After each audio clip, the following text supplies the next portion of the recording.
प्रिय छात्र छात्राओं को शुभ मध्याह्न। फिर से ऑनलाइन क्लास के लिए आप सभी को स्वागत है। तो आज हम मध्यकालीन कविता के बारे में बात करने जा रहे हैं। मध्यकालीन कविता है जो भारतीय मध्यकालीन इतिहास के बारे में जानकारी देती है। मध्यकालीन इतिहास का अर्थ है जैसे भारत देश में वर्णाश्रम पद्धति शुरू हुआ तब उत्तर भारत में एक भक्ति काल शुरू हुआ, दोहाओं के रचना करने का साहित्य, उसे हम क्या कहते हैं, भक्ति काल या मध्यकालीन इतिहास भी कहा जा सकता है। तो ऐसे मध्यकालीन इतिहास में या मध्यकालीन भक्ति साहित्य में कुछ दोहाकारों आते हैं। दोहा यानी जैसे हमारे कर्नाटक में कन्नड़ साहित्य का नडु कन्नड़ जो माने जाने वाला वचन साहित्य है, तो उसी तरह उत्तर भारत में एक दोहाओं का रचना करने वालों रचनाकारों का एक झुंड शुरू होता है। उसी को हम क्या कहते हैं, दोहा काल या उत्तर मध्यकाल की साहित्य भी कहते हैं। ऐसे उत्तर मध्यकाल की जो साहित्य में उत्तर भारत में अनेक दोहाकारों आते हैं। अनेक दोहाकारों में कबीरदास भी है। जैसे हमारे कर्नाटक के वचनकारों समानता के लिए समाज के साथ लड़ते हुए अहिंसा मार्ग के मुखांतर वचन रचना करने की जो प्रक्रिया की थी उसे हम कर्नाटक साहित्य का स्वर्ण युग माने जाते हैं। उसी तरह हिंदी साहित्य में भी हम देखते हैं। तो हिंदी साहित्य में जो मध्यकालीन साहित्य जो है हिंदी साहित्य का स्वर्ण युग माने जाता है। मध्यकालीन साहित्य में भी अनेक दोहाकारों आते हैं। अनेक दोहाकारों उन दोहों में समाज के परिवर्तन के बारे में लिखते हैं, क्योंकि सभी के सभी दोहाकारों अहिंसावादी होने के नाते क्या करते हैं, समाज के साथ मुकाबला करने के लिए क्या करते हैं, अपने जो दोहों का रचना करते हैं। दोहों के मुखांतर ही अपने साहित्य के मुखांतर ही समाज में परिवर्तन लाने के कार्य करते हैं। उनमें से कबीरदास जी भी है, मीराबाई है, तुलसीदास जी है, रसखान जी भी है, बिहारी है।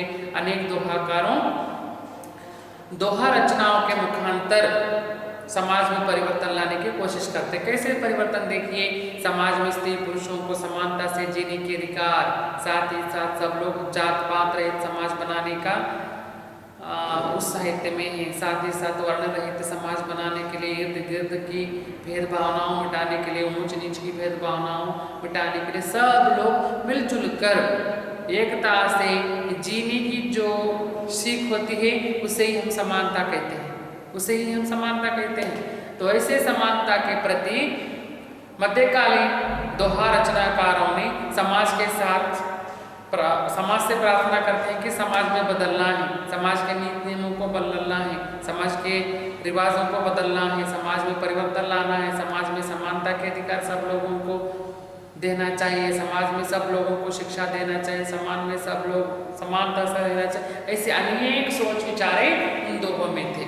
तो सभी के सभी दोहोकारों अहिंसावादी होने के नाते ही क्या करते हैं, अपने दोहों के मुखांतर परिवर्तन लाने की कोशिश करते हैं। जैसे हम कन्नड़ साहित्य में देखते हैं तो वचनकारों में भी ऐसे ही करते हैं। अपने वचनों के मुखांतर, अपने वचनों के मेले के मुखांतर समाज में परिवर्तन लाने की जो प्रक्रिया अपनाए थे।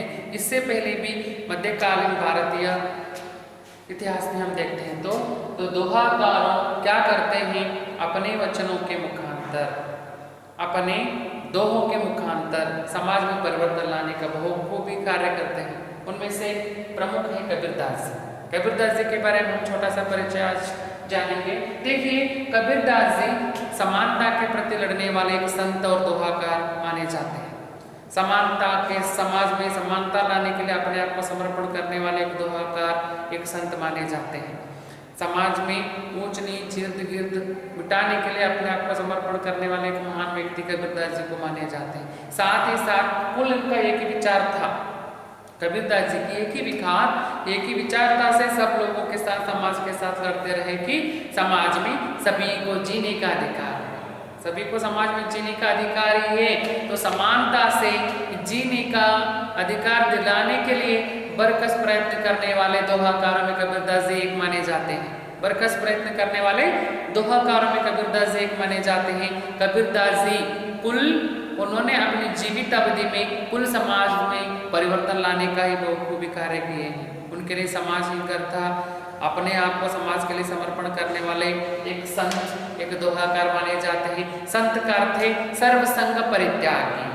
संत का अर्थ होता है सर्वसंग परित्यागी, सब कुछ त्याग कर, घर गृहस्थी, बच्चे, परिवार, माँ बाप सब कुछ त्याग कर समाज के लिए अपने आप को समर्पण करने की मनोभाव होते हैं। इसे हम संत कहते हैं। समाज को ही अपने आप को समर्पण करने की मनोभाव, समाज में बदलाव लाने की मनोभाव, समाज में समानता लाने की मनोभाव, समाज को अपनाने की मनोभाव, साथ ही साथ समाज में गृह सब लोगों को ऊपर उठाने की मनोभाव जो होते हैं, ऐसों को हम क्या कहते हैं? संत कहते हैं।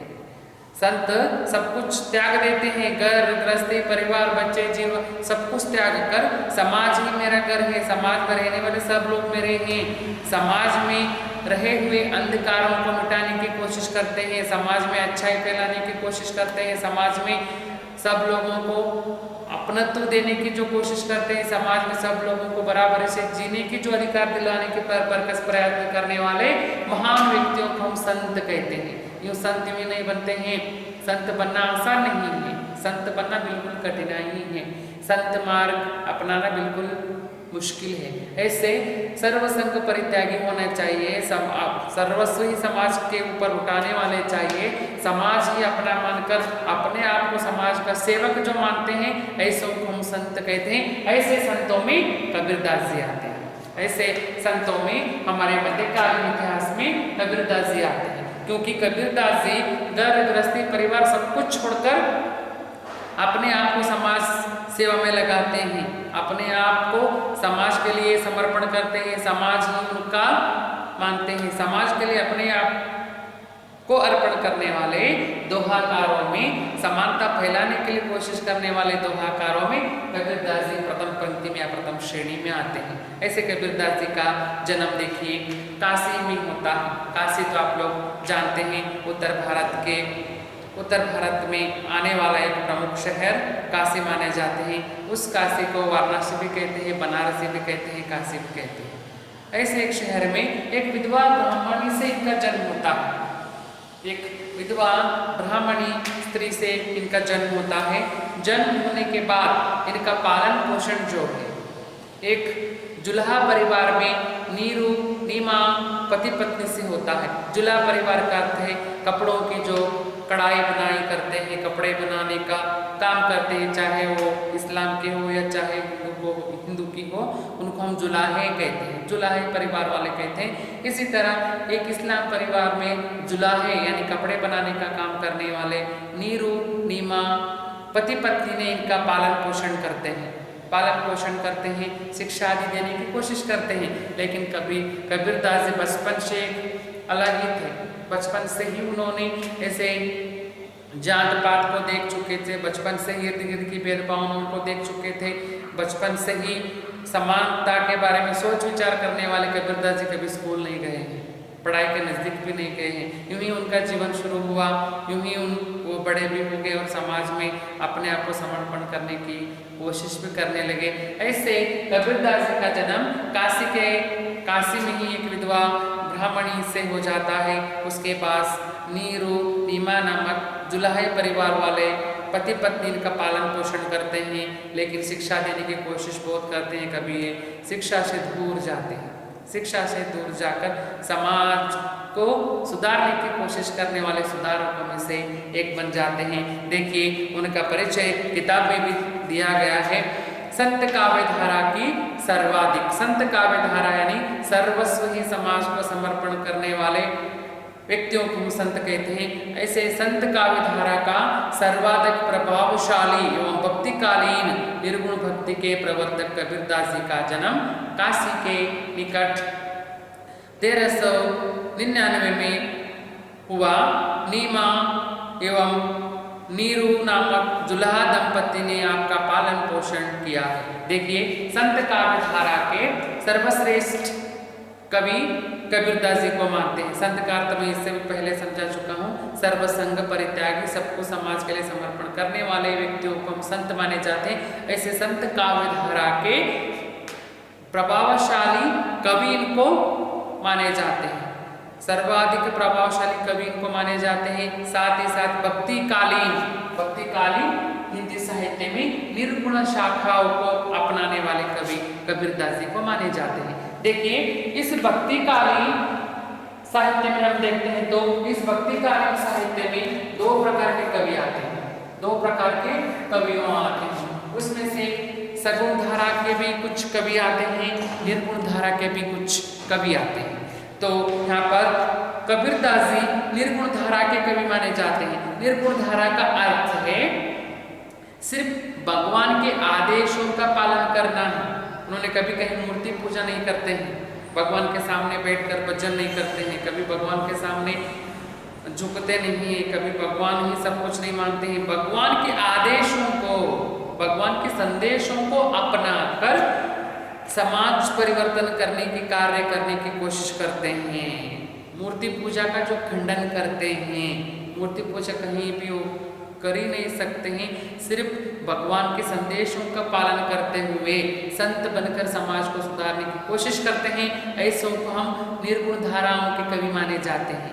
ऐसे कवियों को हम क्या मानते हैं? निर्गुण धारा के कवि माने जाते हैं। यहाँ पर कबीरदास जी भी निर्गुण धारा का ही कवि है।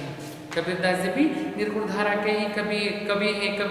कबीरदास जी कभी की मूर्ति पूजा नहीं करते हैं, राम के गुणगान करते हैं, लेकिन उन्होंने कभी राम जी की मूर्ति पूजा कभी नहीं करते हैं। सिर्फ उनके संदेशों का पालन करते हैं, संदेशों को ही पालन करते हैं। जहाँ कहीं ऐसे अंधविचार चलते हैं, मूर्ति पूजा करते हैं या प्रार्थना करते हैं, तो उसके बारे में खंडन करते हैं कबीरदास जी भी। तो इसलिए कबीरदास जी निर्गुण धारा के प्रमुख कवि इनको माने जाते हैं। इसके अलावा दोहाकार में दो प्रकार के कवि आते हैं, एक निर्गुण धारा के कवि भी आते हैं और एक सगुण धारा के कवि भी आते हैं। निर्गुण धारा के जो कवि होते हैं क्या करते हैं? सिर्फ संदेशों का पालन करते हैं, कहीं उन्होंने किसी का पूजा नहीं करते हैं।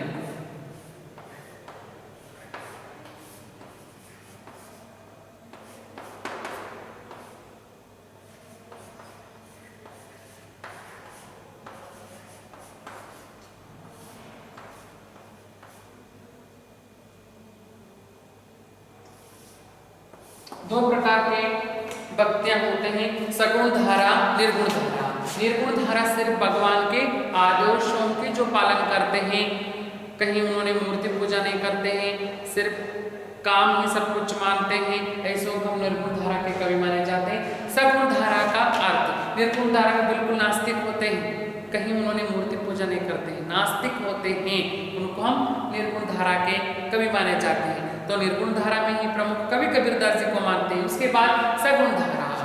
सगुण धारा का अर्थ है भगवान के सामने बैठकर माधुर्य भक्ति से अपनी मनोभावना भगवान के सामने समर्पण करते हैं, ऐसों को हम सगुण धारा के कवि मानते हैं। इनमें से देखिए मीराबाई आती है, तुलसीदास जी आते हैं। मीराबाई कृष्ण ही सब कुछ मानती हैं, क्योंकि मीरा कृष्ण ही सब कुछ मानकर कृष्ण को माधुर्य भक्ति समर्पण कर कर कृष्ण ही सब कुछ मानकर कृष्ण का गुणगान करती है मीरा, इसलिए मीरा सगुण भक्ति में आती है। तुलसीदास जी भी वैसे ही हैं। तो तुलसीदास जी मीरा सगुण धारा के दोहाकारों माने जाते हैं। निर्गुण धारा के कवि कबीरदास जी भी रसखानी है, बिहारी है, इनको हम निर्गुण धारा के दोहाकार माने जाते हैं। क्योंकि निर्गुण धारा सगुण धारा बस इतना है कि नाम स्मरण करने वाले व्यक्तियों को, भजन करने वाले व्यक्तियों को, मूर्ति की पूजा करने वाले व्यक्तियों को मूर्ति ही भगवान मानकर उनके सामने जो मस्तक झुकाते हैं, घुटने टेकते हैं, ऐसों को हम सगुण धाराओं के कवि माने जाते हैं। ये आस्तिकों में आते हैं, ये तो नास्तिक नहीं, आस्तिकों में आते हैं। जो नास्तिक बनकर भगवान का आदेशों का पालन कर कर, भगवान की वाणी के मनन कर कर, भगवान को उपदेशों का पालन कर कर समाज में परिवर्तन लाने की कोशिश करते हैं, ऐसों को हम निर्गुण धारा के कवि माने जाते हैं। देखिए दोहाकारों में निर्गुण धारा के भी कवि होते हैं, सगुण धारा के भी कवि होते हैं। निर्गुण धारा के कविकारों सिर्फ आदेशों का पालन करते हैं, सिर्फ दोहा गुनगुनाते रहते हैं और समाज में परिवर्तन लाने की कोशिश करते हैं। तो बिल्कुल नास्तिक होते हैं, बिल्कुल नास्तिक, कभी किसी मूर्ति का पूजा नहीं करते, चाहे राम हो या कृष्ण हो। कभी उन्होंने क्योंकि सभी दोहाकारों द्वापर युग त्रेता युग के बारे में लिखते हैं, तो तब दोहाकारों का आराध्य गुरु, दोहाकारों का अंकित नाम ही कुछ लोग राम नाम से लिखते हैं, कुछ लोग कृष्ण नाम से लिखते हैं। लेकिन निर्गुण धारा के जो कवि होते हैं सिर्फ जो कहे गए बातों के ऊपर ही विश्वास करते हैं, कहीं मूर्ति नहीं पूजा करते हैं, सिर्फ संदेशों का पालन कर समाज में परिवर्तन लाने के लिए दोहा लिखते हैं। ऐसे हम निर्गुण धाराओं के कवि माने जाते हैं। मूर्ति पूजा करते हुए कृष्ण राम ही सब कुछ मानकर उनका पूजा पुनस्कार करते हैं, उनके सामने बैठकर भजन करते हैं, सत्संग चलाते हैं, उनके नाम से दोहों का रचना करते हैं। ऐसों को हम क्या कहते हैं? सगुण धाराओं के कवि माने जाते हैं। बिल्कुल नास्तिक हो वो सगुण धाराओं के कवि होते हैं, बिल्कुल बिल्कुल नास्तिक हो निर्गुण धारा के कवि कहलाते हैं, बिल्कुल आस्तिक हो वो सगुण धाराओं के कवि कहलाते हैं।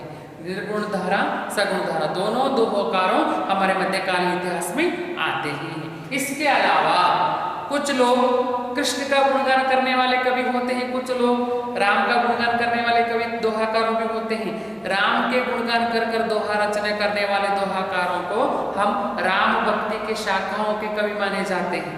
तो छात्रों यहाँ पर देखिए, जो हमारे दोहों में राम कृष्ण का गुणगान किया जाता है, क्योंकि द्वापर युग त्रेता युग की समस्याओं को लेकर दोहाकार और दोहा लिखते हैं, तो वहाँ पर राम कृष्ण ही है। द्वापर युग में कृष्ण जी सर्वश्रेष्ठ भगवान माने जाते हैं, त्रेता युग में राम ही सर्वश्रेष्ठ भगवान माने जाते हैं। इन दोनों के ऊपर ही हम दोहा रचना करते हैं।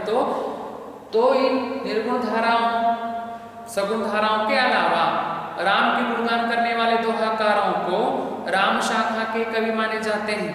कृष्ण के गुणगान करने वाले दोहाकारों को कृष्ण शाखा के दोहाकारों कहलाते हैं। राम के गुणगान करने वाले राम भक्ति के शाखाओं के कवि बन गए, कृष्ण के गुणगान करने वाले दोहाकारों कृष्ण शाखाओं के भक्ति के दोहाकार बन गए। तो कृष्ण शाखा के भक्तिकार में भी निर्गुण सगुण होते हैं और राम शाखा के दोहाकारों में भी निर्गुण सगुण होते हैं। कुछ लोग राम का नाम स्मरण करने वाले होते हैं और निर्गुण धाराओं के कवि बन गए। कुछ लोग राम की मूर्ति पूजा करते हैं तो वो सगुण धाराओं के कवि बन गए। कुछ लोग कृष्ण के संदेशों का पालन करते हैं, निर्गुण धाराओं के कवि बन गए। कुछ लोग कृष्ण को पूजनीय दृष्टि से देखते हैं, पूजा पुनस्कार करते हैं, सगुण धाराओं के कवि बन गए। देखिए, दोहाओं में दोहा रचना करने वाले दोहाकारों में दो प्रकार के दोहाकारों, सगुण धाराओं के दोहाकारों, निर्गुण धाराओं के दोहाकारों। सगुण धाराओं का अर्थ है मूर्ति की पूजा करते हैं, मूर्ति के सामने बैठते हैं, अपनी भक्ति भेंट भगवान के सामने समर्पण करते हैं, दोहा रचना करते हैं, सगुण धाराओं के कवि बन गए। सिर्फ भगवान के संदेशों का पालन करते हुए, भगवान ही सब कुछ मानकर मूर्ति पूजा खंडन करते हुए, मूर्ति पूजा विरोध करते हुए दोहा रचना करते हैं, वो निर्गुण धारा के कवि बन गए। बिल्कुल वो नास्तिक है, ये आस्तिक है, वो नास्तिक है। सगुण धारा के कवि आस्तिक होते हैं, निर्गुण धारा के कवि नास्तिक होते हैं। इसके अलावा राम का नाम स्मरण करने वाले राम शाखा के दोहाकारों हैं, कृष्ण के स्मरण करने वाले दोहाकारों कृष्ण शाखा के दोहाकारों हैं। कृष्ण में भी कृष्ण के मूर्ति पूजा करने वाले कृष्ण शाखा के सगुण कवि हैं और मूर्ति पूजा न करने वाले कृष्ण शाखा के निर्गुण कवि हैं। राम भक्ति में भी ऐसा ही है, राम के मूर्ति पूजा करते हुए गुणगान करते हुए दोहा लिखने वाले हैं और राम भक्ति के सगुण धाराओं के कवि माने जाते हैं। राम के संदेशों को पालन करने वाले जो कवि होते हैं वो बिल्कुल निर्गुण धारा, राम निर्गुण धारा के कवि माने जाते हैं। तो कबीरदास भी निर्गुण धाराओं में ही सर्वश्रेष्ठ कवि माने जाते हैं। ऐसे निर्गुण धारा में सर्वश्रेष्ठ कवि माने जाने वाले कबीरदास जी का जन्म काशी में सन 1393 में हो जाता है। तो इनका पालन पोषण जुल्हा परिवार वाले, इस्लाम के जुल्हा परिवार के जो पति पत्नी हैं नीरू नीमा, इनका पालन पोषण करते हैं। कबीर जी अनपढ़ थे, कभी वो स्कूल नहीं गए हैं, न पढ़े हैं, न लिखे हैं, बिल्कुल अनपढ़ थे। उन्होंने अपनी दोहों को गुनगुनाते जाते थे, अपने मुंह से दोहों कहते ही जाते थे, उनके शिष्यगण लिखने की कोशिश करते थे। कबीर अनपढ़ थे किंतु वे आत्मज्ञानी थे, न पढ़े थे न लिखे थे, बिल्कुल आत्मज्ञानी थे, बिल्कुल महान ज्ञानी थे।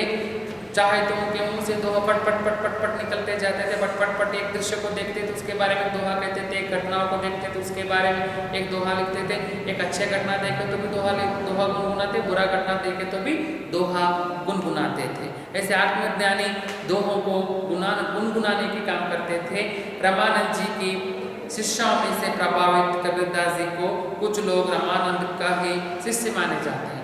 तब उनके समकालीन यानी कबीरदास जी के समकालीन और एक दोहाकार थे रामादास जी और तो रामानंद जी को ही कुछ लोग उनका गुरु माने जाते हैं, लेकिन असलियत में कबीरदास जी के लिए कोई गुरु नहीं है। स्वयं उन्होंने अपने एक दोहों में लिखे हैं, मेरे लिए गुरु स्वयं ही लेके पाया सौ गुरु पाया। जो मुझे कोई समझाते वो सभी के सभी मेरे लिए गुरु ही हैं। मैं किस गुरु का गुणगान करूं? मुझे जीवन दिए वो भी एक गुरु ही है, मेरे पालन पोषण किए वो भी एक गुरु दिए है, मुझे जो जीवन क्रम सिखा है वो भी एक गुरु ही, मुझे अनेक प्रकार के लोग मिले हैं, सभी के सभी मेरे जीवन में गुरु ही कहलाते हैं। मैं किस गुरु को अपनाऊं? स्वयं अपने दोहों में उन्होंने लिखे हैं। तो रामानंद जी कबीरदास जी के हम उम्र के ही थे। तब कुछ लोग कहते हैं कि रामानंद जी के शिष्यों में से भी कबीरदास जी भी एक है। कुछ लोग कहते हैं कि रामानंद जी कबीरदास जी के शिष्य हैं, तो नहीं है, रामानंद जी का शिष्य मानते हैं। एक दूसरा मत उन्हें सूफी सिद्धांत के प्रभावित शेख तकिया का भी शिष्य माने जाते हैं। कुछ लोग रामानंद जी के शिष्य कबीरदास जी को मानते हैं, कुछ लोग सूफी सिद्धांत के सूफी साहित्यकार शेख तकिया का शिष्य कबीरदास जी को भी मानते हैं। कहूँ कबीर में 100 गुरु पाया, स्वयं कबीरदास जी लिखते हैं, कहते हैं कि मेरे लिए 100 गुरु है, मेरे लिए शेख तकिया भी गुरु ही है, रामानंद जी भी गुरु है, मुझे जीवन चलाने के लिए सन्मार्ग जो देते हैं वो सभी के सभी मेरे लिए गुरु ही मानते हैं। कबीरदास जी स्वयं सभी को गुरु मानते हैं। कहो कबीरा में 100 गुरु पाया, मेरे लिए 100 गुरु है, मैं किस गुरु को अपनाऊं? मेरे लिए जो भी कक्षाएं समझाते हैं, मुझे जो मार्गदर्शन देते हैं, सभी के सभी मेरे लिए गुरु ही है। जाका नाम विवेक रहे, सब ऐसे 100 गुरुओं का 100 गुरुओं के साथ मिलने के कारण, 100 गुरुओं के साथ बैठने के कारण, 100 गुरुओं के संग में जाने के कारण ही मैं एक ज्ञानी बन गया। विवेक का अर्थ है ज्ञानी। 100 गुरुओं के मार्गदर्शन में मैं एक ज्ञानी, विवेक का अर्थ है मैं एक ज्ञानी बन गया। 100 गुरुओं के आधार पर कुछ लोगों का मत है कि कबीरदास जी की किसी व्यक्ति से शिष्य नहीं थे। इसके आधार पर ही स्वयं कबीरदास जी के दोहों के आधार पर ही हम पता लगा सकते हैं कि कबीरदास जी के लिए कोई गुरु नहीं थे। वो अपने आप पल बड़े थे, समाज के रीत रिवाज, समाज की विडंबनाओं, समाज में संघर्ष, ये सब कुछ देखकर स्वयं एक महान ज्ञानी बन गए थे, लेकिन इनके लिए कोई गुरु नहीं थे। लेकिन वो सभी को गुरु मानते थे, सभी को गुरुओं की दृष्टि में ही देखते थे। अपनी हिंदू मुस्लिम एकता, भौतिक एवं आत्मा परिष्कार, प्रेम, शुद्ध सच्चाई, सादगी आदि पर बल दिया है।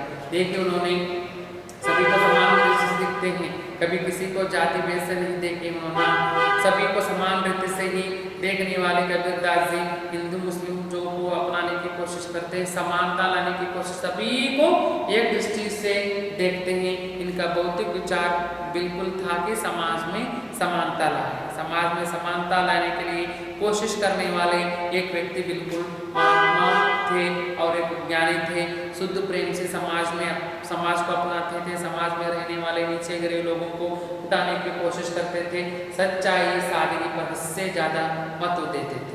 तो ऐसे सच्चाई सादगी पर हद से ज़्यादा महत्व देने वाले महान कवि का मृत्यु 1518 में मगहर नामक एक शहर में इनका जन्म होता है। काशी के पास मगहर नामक एक गांव में सन 1518 में इनका मृत्यु होता है। कबीरदास जी की कुछ रचनाएं हैं, मतलब वो स्वयं नहीं लिखे हैं, उन्होंने गुनगुनाते गए हैं। उनके शिष्य गणों में से एक प्रमुख शिष्य था रामदास, वो उनके रचनाओं को लिखते जाता है। तो कबीरदास जी की रचनाएं 3 भागों में विभक्त हैं। इनके जो दोहों का रचनाएं हैं 3 भागों में विगत करते हैं। वो 3 भागों में देखिए, जो पहला भाग है उसे हम साखी कहते हैं। उनका दोहा रचनाओं में से पहला जो रचना का भाग है उसे साखी कहते हैं। जो दूसरा है रामायणी,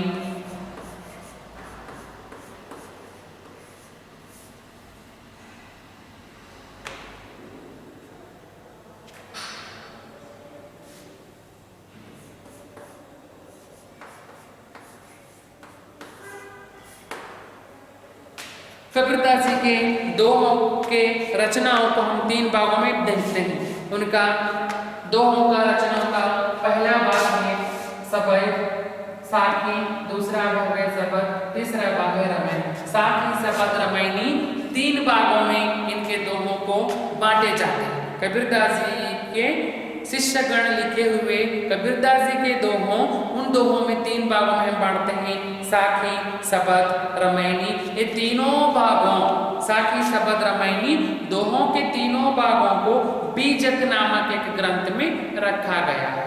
इनका कुल दोहों का एक ग्रंथ, दोहों में 3 भागों में बांटते हैं कबीरदास जी के दोहे, एक साखी रमैनी सबद, इनके 3 दोहों का भाग है साखी सबद रमैनी। इन तीनों भागों के दोहों को एक बृहद ग्रंथ में रखा गया है, एक बृहद ग्रंथ में संकलित किया गया है।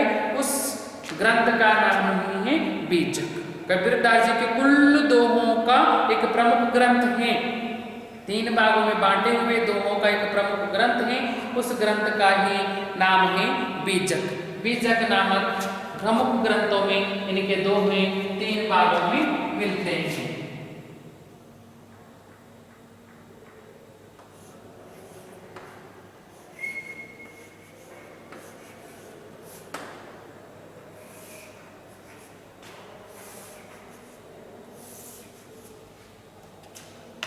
कबीरदास जी लिखे हुए कुल 3 भागों के दोहों को हम बीजक नामक ग्रंथ में देख सकते हैं। कबीरदास जी ने लिखे हुए कुल ग्रंथों का कुल दोहों का प्रमुख ग्रंथ है बीजक। उसमें इन साखी रमैनी सबद नामक दोहों का संकलन किया गया है।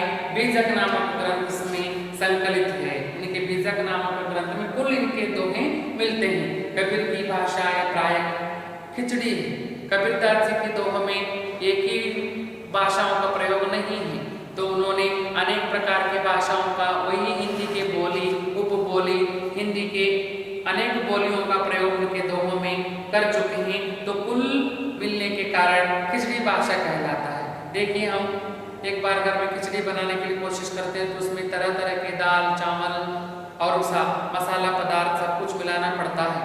मीठा खट्टा सब कुछ मिलाने के बाद एक स्वादिष्ट खिचड़ी बनता है। इसी तरह कबीरदास जी के जो दोहे हैं, एक ही प्रकार के हिंदी का भाषाओं का प्रयोग नहीं है, उनमें से हिंदी की बोलियों का भी प्रयोग किया गया है।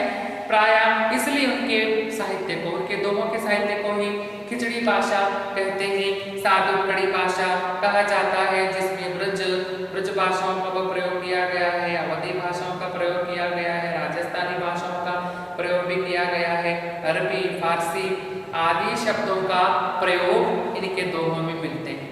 तो आदि शब्दों का प्रयोग इनके दोहों में मिलने के कारण ही इनके दोहों का भाषाएं खिचड़ी भाषा माने जाते हैं। आपके इनके प्रमुख शिष्य धर्मदास जी ने बीजक ग्रंथ का संग्रह किया। इनके शिष्यों में से धर्मदास जी प्रमुख शिष्य माने जाते हैं। धर्मदास जी ही इनके कुल दोहों को 3 भागों में बांटकर, उन 3 भागों में बांटे गए हुए दोहों का एक प्रमुख ग्रंथ बनाते हैं। बीजक नामक ग्रंथ कबीरदास जी का दोहों का कहलाते हैं।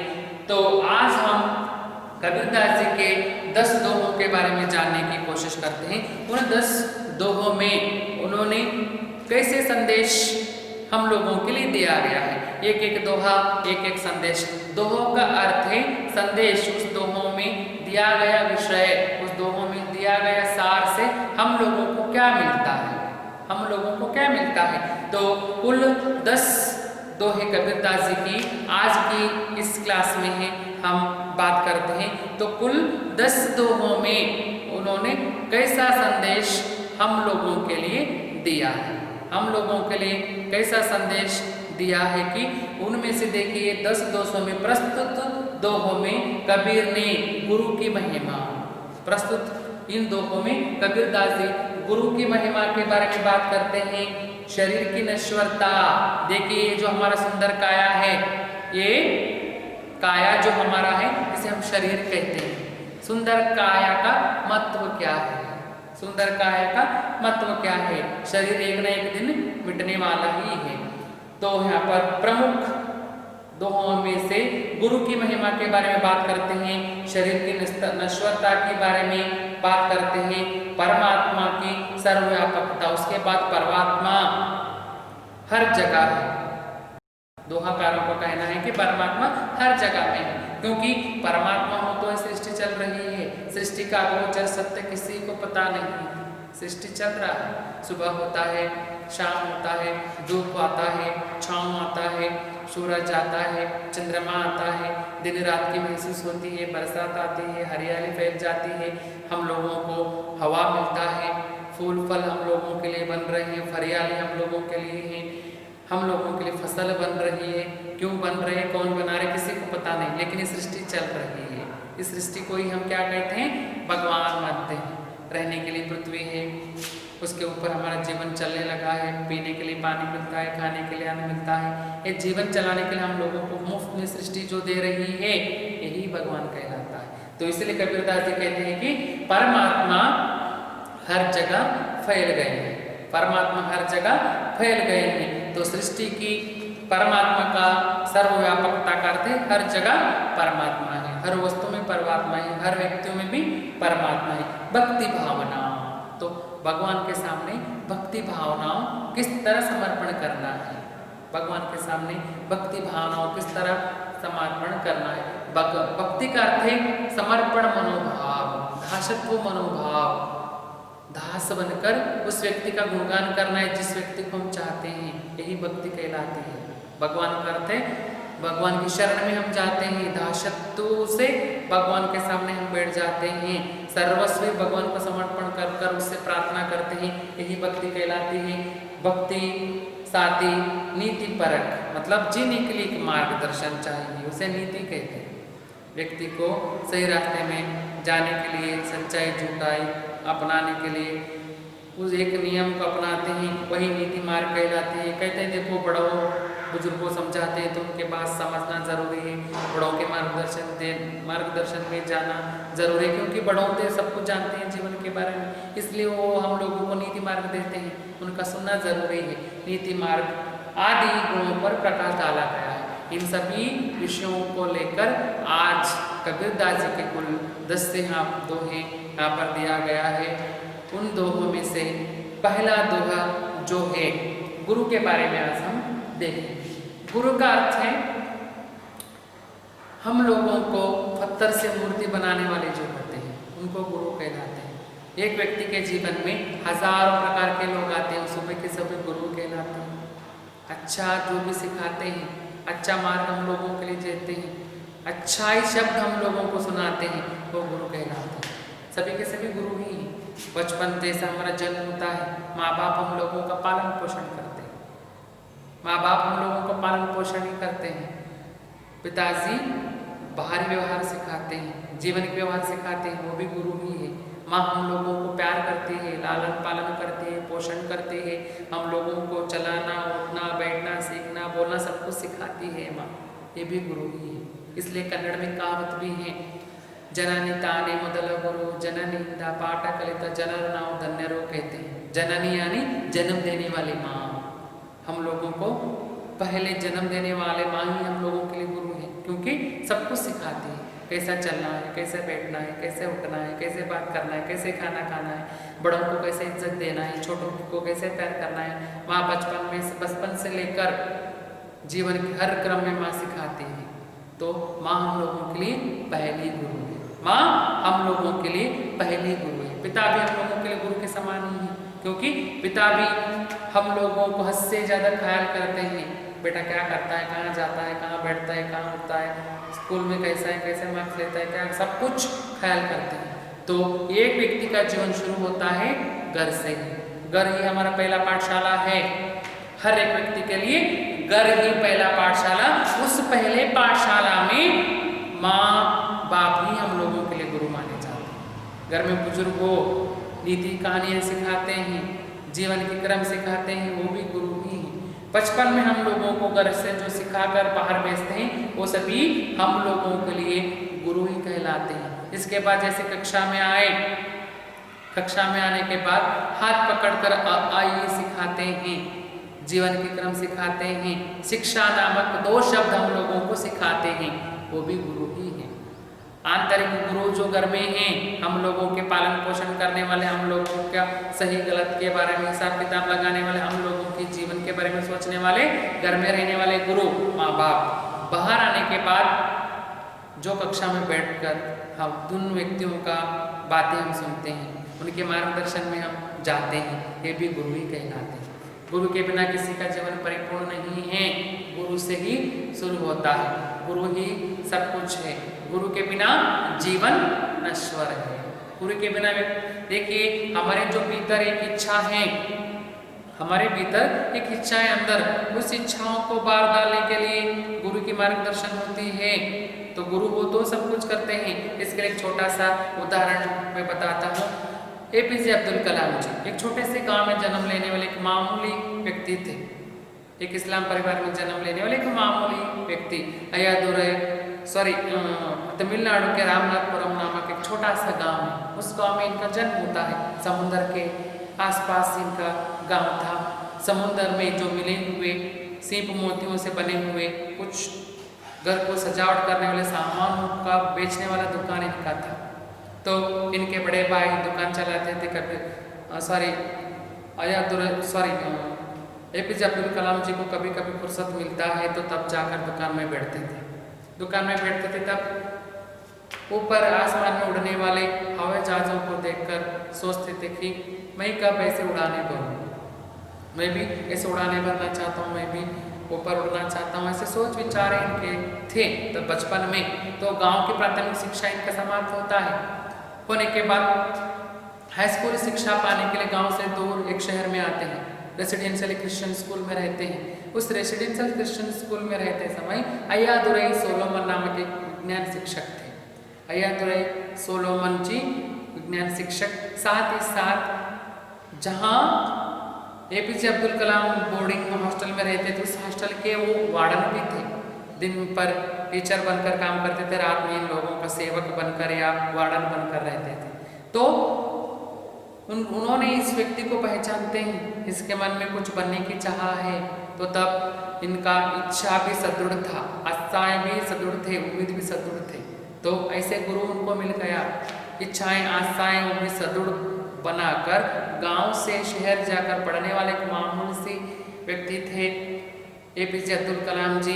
उसे अय्यादुरई सोलोमन नामक एक शिक्षक मिल जाते हैं। दिन में पढ़ाते हैं, रात में उनका वार्डन रहते हैं। उनसे मार्गदर्शन लेकर एक महान विज्ञानी बन गए APJ अब्दुल कलाम जी। तो मन में चाह होना चाहिए, बनने की चाह, तृषा होना चाहिए मन में कुछ बनने की। तो उन चाह तृषाओं को मिटाने के लिए एक महत्व गुरु भी मिलना चाहिए। गुरु मिल गया तो ही व्यक्ति का जीवन परिपूर्ण होता है। तो गुरु के बारे में कबीरदास जी जो आज यहाँ पर एक दोहे में दिए गए हैं, गुरु के बारे में बात करने के लिए चलेंगे तो डिक्शनरी में शब्द ही नहीं मिलेंगे, क्योंकि गुरु नामक व्यक्ति का पात्र है ही वैसा। समाज के लिए या पाठशालाओं के लिए हो सकता है, एक व्यक्ति का जीवन परिपूर्ण बनने के लिए भी हो सकता है। हम कहते हैं हमारे देश में महान व्यक्तियाँ बन चुके हैं, चाहे वो साहित्यकार हो या समाज सुधारक हो या आर्थिक सुधारक हो या स्वतंत्रता के लिए अपने आप को समर्पण करने वाले शहीदों हों। इन सभी के जीवन में गुरु का ही महत्वपूर्ण भूमिका है। स्वामी विवेकानंद जी एक महान संत बन गए, महान सन्यासी बन गए, वो उनके लिए भी गुरु ही थे। महात्मा गांधी जी के महान स्वतंत्रता व्यक्ति बनकर देश को आज़ाद करवाए, उनके लिए भी गुरु ही था मार्गदर्शन देने के लिए। हमारे समाज में जितने महान व्यक्ति बन गए हैं, उन सभी के पीछे गुरुओं का हाथ है। गुरु से ही एक व्यक्ति का जीवन शुरू होता है।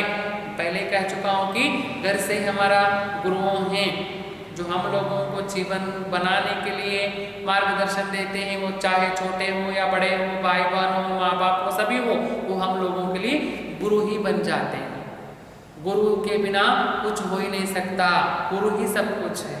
तो ऐसे गुरु को ही महत्वपूर्ण स्थान कबीरदास जी जानते हैं, देते हैं, क्योंकि कबीरदास जी के जीवन में कोई गुरु नहीं, लेकिन फिर भी वो गुरु को सर्वस्व मान जाते हैं। उनके समकालीन ब्रह्मानंद जी को गुरु मानते हैं, उनके समकालीन सिख तकिया को भी वो गुरु मानते हैं। उनके जीवन में जो भी एक अच्छाई सिखाए हैं, एक अच्छा कर्म करने का सिखाए हैं, कबीरदास जी सभी को गुरु ही मानते हैं।